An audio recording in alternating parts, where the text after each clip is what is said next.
Right, question 2b is a little bit trickier. It says, when two numbers are multiplied together, the answer is 6.4 times 10 to the 15. So something comes to 6.4 times 10 to the 15. When two numbers are multiplied together, one of the numbers is 8 times 10 to the 9. 8 times 10 to the 9 times something will give you 6.4 times 10 to the 15. So it's actually a division. To find out the thing we're looking for, we need to do 6.4 times 10 to the 15 divided by 8 times 10 to the 9. So 6.4 times 10 to the 15 divided by 8 times 10 to the 9. Now we can actually do the regular numbers and the powers of 10 separately again. So 6.4 divided by 8. Well, you should know that 64 divided by 8 is 8.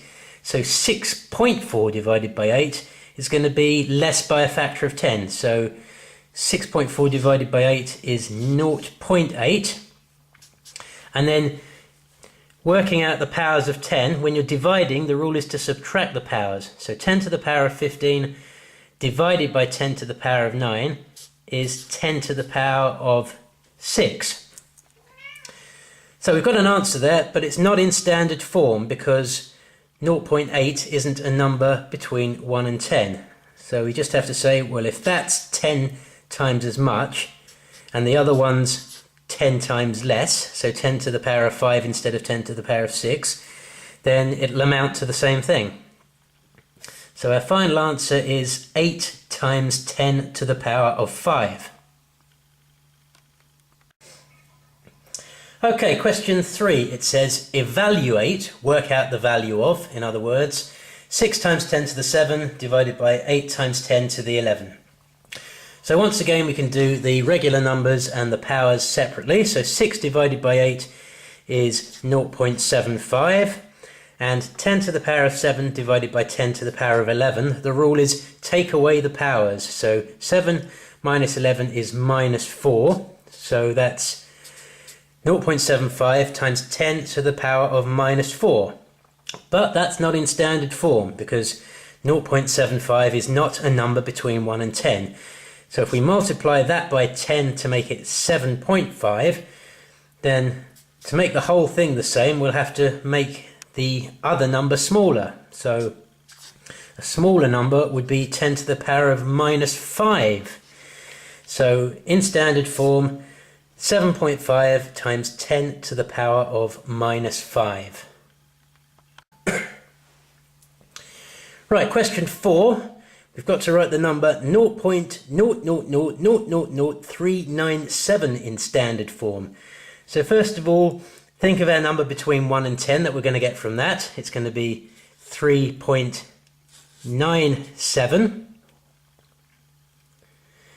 And then if we write the number with lots of zeros directly underneath the original number, then it's easy to get the right number of zeros because you can see that this number here, 0.000001, times a little over 3, nearly 4, is going to give you 0.0000397. You can see, writing them in line, that this number is 3 and a bit times bigger than this number. So 0.000001 times 3.97. We've got to write that as a power of 10, so we just count the zeros. 1, including the one before the decimal point, 2, 3, 4, 5, 6, 7. So that's going to be 10 to the power of 7 times 3.97. And we normally write it with the number between 1 and 10 first. So 3.97 times 10 to the power of minus 7. Let's not forget some equal signs here. And underline answer. So that's in standard form. 3.97 is a number between 1 and 10 times 10 to the power of minus 7, which is a power of 10. And this one just shows how important it is to set your working out well, because setting this out well helps you get the right number of zeros in the answer.